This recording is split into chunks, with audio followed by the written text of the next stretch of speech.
အားလုံးပဲမင်္ဂလာပါဝိုင်းစပီကေတာစနော့ကနေပြန်လည်ကြိုဆိုပါရစေဗီဒီယိုလေးကတော့ဖုန်းထဲကဖိုင်တွေကိုကွန်ပျူတာထဲကိုဘာကေဘယ်ဘာ software မှမလို့ပဲကူးထည့်နေပဲဖြစ်ပါတယ်ဖုန်းနဲ့ကွန်ပျူတာဟာ Wi-Fi တစ်ခုတည်းကိုချိတ်ထားဖို့ပဲလိုအပ်ပါတယ်ဒီဗီဒီယိုမှာကျွန်တော်အသုံးပြုသွားမယ့်ဖုန်းကတော့ Redmi ဖုန်းအမျိုးအစားပဲဖြစ်ပါတယ်ပထမဦးဆုံး Redmi ဖုန်းမှာ Auto ပါတဲ့ File Manager ထဲကိုဝင်လိုက်ပါမယ်အပေါ်ဆုံးကအဆက်ကလေး3ဆစ်ကိုနှိပ်လိုက်ပါမယ်အပေါ်ဆုံးက FTP ဆိုတာကိုနှိပ်ရပါမယ်စက်တက်ကိုနှိပ်လိုက်ပါအခုဆိုရင်တော့ FTP ဆိုတဲ့စာတန်းလေးပေါ်လာပြီဖြစ်ပါတယ်ဒီ FTP IP နံပါတ်ကိုကွန်ပျူတာမှာရိုက်ထည့်ရမှာဖြစ်ပါတယ်ကျွန်တော်တို့ကွန်ပျူတာကိုတွားလိုက်ပါမယ် Desk PC ဆိုတဲ့နေရာလေးကိုနှိပ်လိုက်ပါဖုန်းက FTP IP နံပါတ်လေးကိုဒီမှာရိုက်ထည့်ပေးရမှာဖြစ်ပါတယ်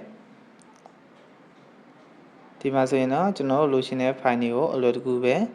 ရှာဖွေပြီးတော့ကူးယူလို့ရပြီဖြစ်ပါတယ်အားလုံးပဲအဆင်ပြေမယ်လို့မျှော်လင့်ပါတယ်ဒီနေရာမှာတခုပြောချင်တာကတော့ file အသေးတွေကူးရင်တော့ကြားတယ်မကြားဘူးကမတိတာပေမဲ့ file size ကြီးတာတွေကူးမယ်ဆိုရင်တော့ဖုန်းအတင်းကျုံနဲ့ချိန်ပြီးကူးတာပိုပြီးမြင်ပါတယ်ကျွန်တော်ရဲ့ channel လေးမှာနည်းပညာနဲ့ပတ်သက်တဲ့ video တွေအမြဲတင်ပေးမှာဖြစ်လို့ကျွန်တော်ရဲ့ channel လေးကိုလည်း subscribe လုပ်ပေးခဲ့ကြပါနောက် video တွေမှာပြန်တွေ့ကြပါမယ်